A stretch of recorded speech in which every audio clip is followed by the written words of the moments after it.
زبور نمبر 39 میر مغنی کے لیے یدوتون کے واسطے داؤد کا مزمور۔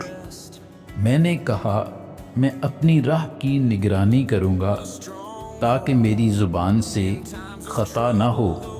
جب تک شریر میرے سامنے ہے میں اپنے منہ کو لگام دیے رہوں گا۔ میں گونگا بن کر خاموش رہا اور نیکی کی طرف سے بھی خاموشی اختیار کی، اور میرا غم بڑھ گیا۔ میرا دل اندر ہی اندر جل رہا تھا، سوچتے سوچتے آگ بھڑک اٹھی۔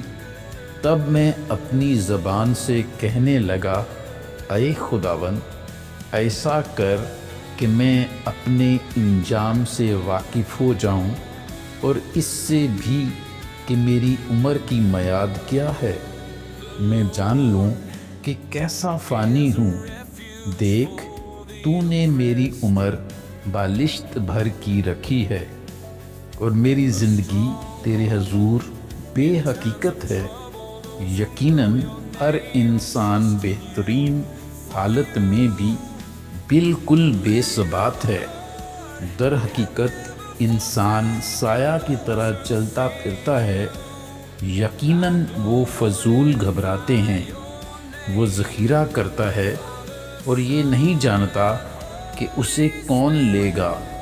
اے خداوند اب میں کس بات کے لیے ٹھہرا ہوں؟ میری امید تجھ ہی سے ہے۔ مجھ کو میری سب خطاؤں سے رہائی دے۔ احمقوں کو مجھ پر انگشت نمائی نہ کرنے دے۔ میں گونگا بنا، میں نے منہ نہ کھولا، کیونکہ تو ہی نے یہ کیا ہے۔ مجھ سے اپنی بلا دور کر دے، میں تو تیرے ہاتھ کی مار سے فنا ہوا جاتا ہوں۔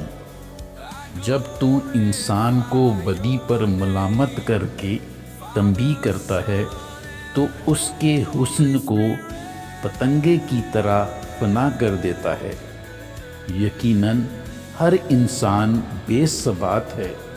اے خداوند میری دعا سن اور میری فریاد پر کان لگا۔